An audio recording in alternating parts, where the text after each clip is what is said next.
Okay, continuing on with this chapter on estranged labor, Karl Marx.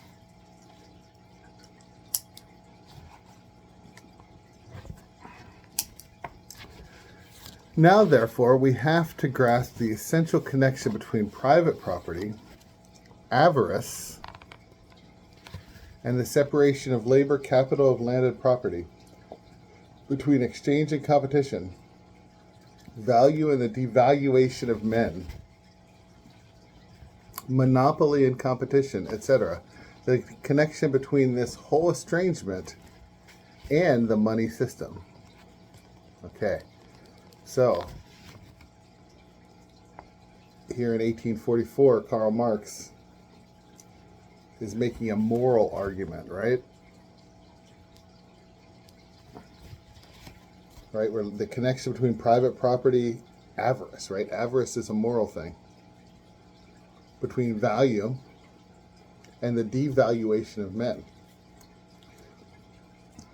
When we devalue people and we value AI, when we value Facebook, when we value robots,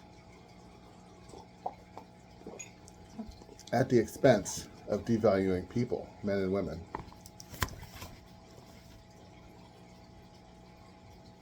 I think this is a part of it that's picked up and explored far more by Erich Fromm, one of the more interesting of the folk who took up on Marx's theory and expanded it into the psychological realm. Do not let us go back to a fictitious primordial condition as a political economist does when he tries to explain. Such a primordial condition explains nothing. The primordial condition, like what is man in a state of nature, right? Was it Hume or Locke who said savagery, right, without nature, and then Rousseau said the noble savage, right? Everything was great before all of our stuff. But Marx is saying this primordial condition explains nothing.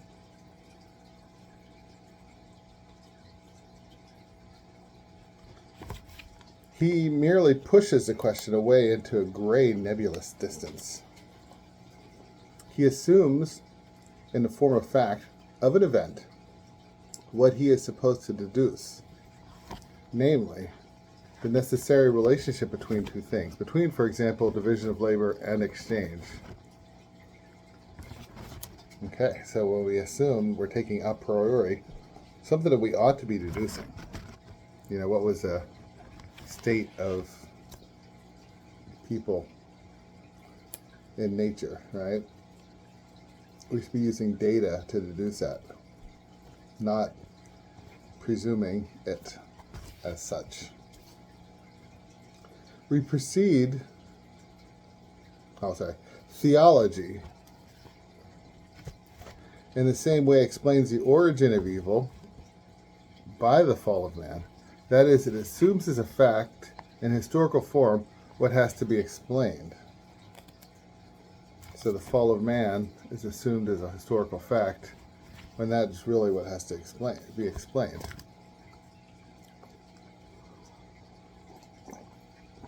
I think part of that's intuition, right? We can look around and see that people are in some way fallen.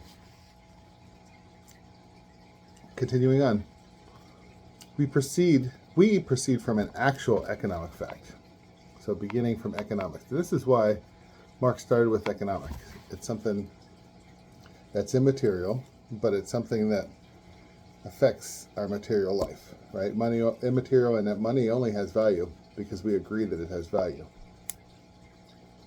It's not an actual thing. You can't hold the numbers. In fact, you couldn't hold all the money in your bank, because if every single person did that, there wouldn't be enough that's printed out. It doesn't actually exist. But it's taken as a fact, an actual. The worker becomes all the poorer the more wealth he produces. The more his production increases in power and range. So the worker not as an individual, because he himself might become richer, but his community becomes poorer. If he can, in 5 years, produce as much as 5 workers, 4 workers become unemployed, are looking for jobs in McDonald's, trying to still support their houses, which they can't. The whole housing market collapses. The community becomes worse. Crime increases. The worker becomes poorer when he produces more. Continuing on. The worker becomes an ever cheaper commodity the more commodities he creates. Think about how cheap computer programmers are becoming as they produce AI that produces programming, right? It becomes cheaper and cheaper. With the increasing value of the world, of the things, in direct proportion to the devaluation of the world of men. So things versus men.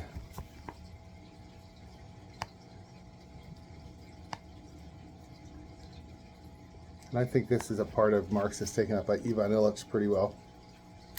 If you haven't read him, definitely read something by him at some point in your life.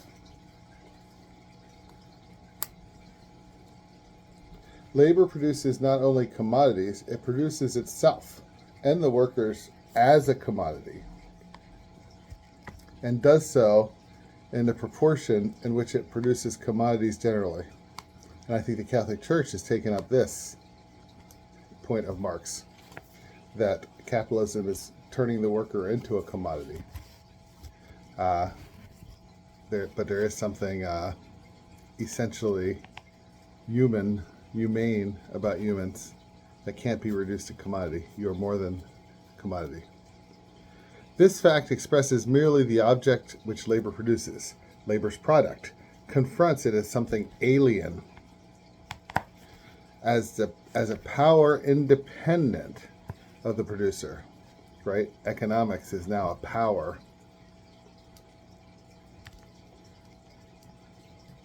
unto itself, alien from the workers who are making economics happen, right? The people producing stuff are alienated from their product. The fact is, there's not a billionaire who does anything, right? We might say, like, Bill Gates is really smart or Elon Musk is really smart, but we really don't mean it, right? No, not at all. None of us mean it, right? Did they do the marketing? No, they hire marketing people. Did they build the things they sell? No, they didn't. They hired people to build the things, right? Did they manage the workers? No, they hired managers.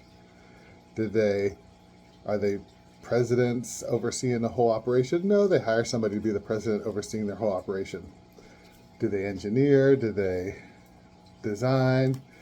Do they do architectural work? No. Do they do food service? No. Do they make the oil in the ground? No, God did that. Do they dig the oil out of the ground in Bill Gates' case, or give arms to the 14-year-olds like Bill Gates did in the Niger River Delta? No, you have somebody do that. You know, you don't know about it even, but somebody does it on your behalf, because that's what needs to happen economically to get money into rich people's hands, right? So all the people who did all this stuff to make money, it's the money goes into these billionaires' hands, and we pretend like they're in some way intelligent or super powerful or somehow any more than other humans, even though they did no part of it. Nothing. Not a single thing. Not a single thing worth more than $30,000 a year. The product of labor is labor which has been congealed as an object, which has become material. Okay, so the labor, instead of being something ours, something we do, is now an object to be bought and sold by Elon Musk, Bill Gates. That's not to just pick on them. It's every billionaire, right? Every single one. Oprah Winfrey, even small billionaires like that, have the same problem. It is the objectification of labor. Labor's realization is its objectification. So when labor is realized as an object, it's objectification.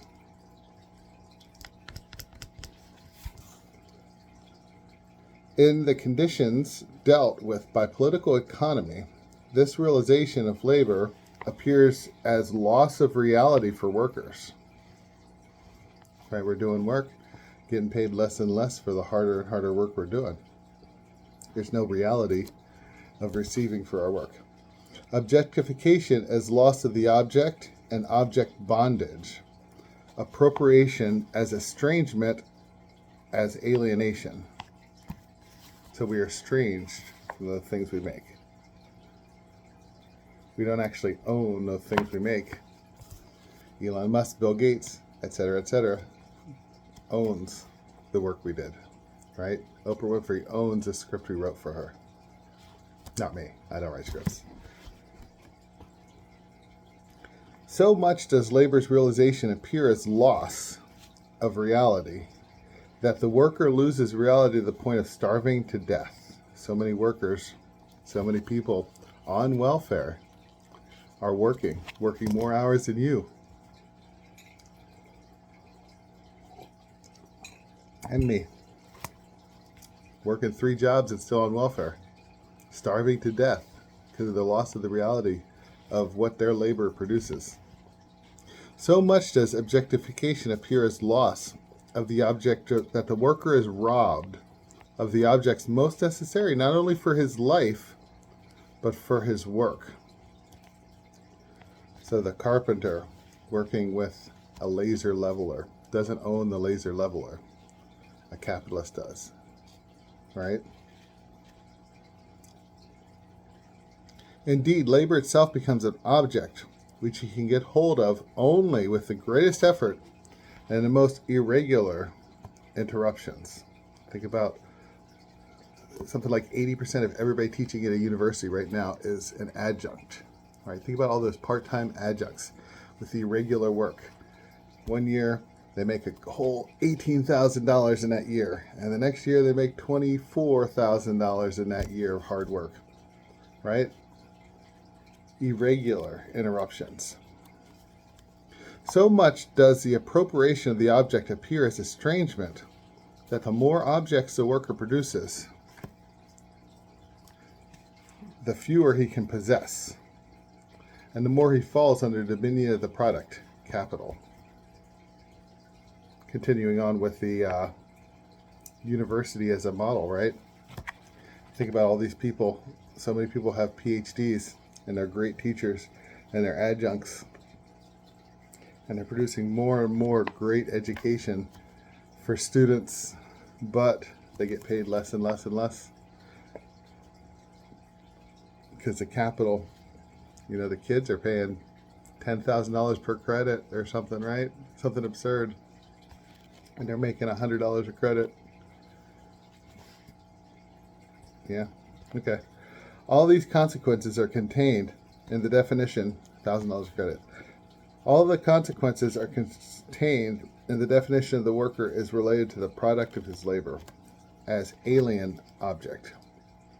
So now the university's work is alien to the professor, and I put professor in quote, to the adjunct, the people actually doing the professing. For one, on this premise, is it clear that the more the worker spends himself, the more hard work this adjunct does, the more powerful the alien objective world becomes, which he creates over against himself. So the adjunct is creating the university as an alien object over himself, but over tenured faculty too. So you'll see that tenured faculty actually are making less than they ever have. It's a surprising thing. Nobody wants to admit it. They don't want to talk about it because they just want to keep hanging on to middle class. And they have to shut up to keep their job. the poorer he himself, his inner world, becomes. Now we're talking about psyche, right? Inner world. The less belongs to him as his own. So this material reality enters his psyche. The poorer he himself, his inner world, becomes, the less belongs to him as his own. It is the same in religion. The more man puts into God, the less he retains for himself. See, this is where I disagree. But Marx, the anti-Christian, suggests this, so we might as well read it, right? The worker puts his life into the object. Now, there is a connection to be made here, because the worker is putting more than he ever did into God into his work. So we don't know that he's not retaining anything for himself when he puts into God. But we do know that he treats his work like God. She treats her work like God. Replaced God with that work as it becomes more and more destructive of his life, her life. But now his life no longer belongs to him, but to the object. Hence, the greater his activity, the greater is the worker's lack of objects. Whatever the product of his labor is, he is not. Therefore, the greater this product, the less he is himself. The alienation of the worker in his product means not only that the labor becomes an object, an external existence, but that it exists outside him, independently, as something alien to him, and that it becomes a power on its own, confronting him. It means that the life which he has concurred on the object, confronting him as something hostile and alien. So our work is hostile to ourselves. I'm going to stop there because that's like 17 minutes into this. So work becomes like a religion. We pour our life into it. But then our work as God, as a God, becomes hostile. If Marx had been Christian, he would have recognized this as demonic work of gods, right? Gods. It can be seen all through Scripture, this happening. The work becomes demonic. Work for Satan. But that makes for a far radicaler revolution. Maybe, baby. Okay, we'll pick up here on page 25 next time. Have a great day.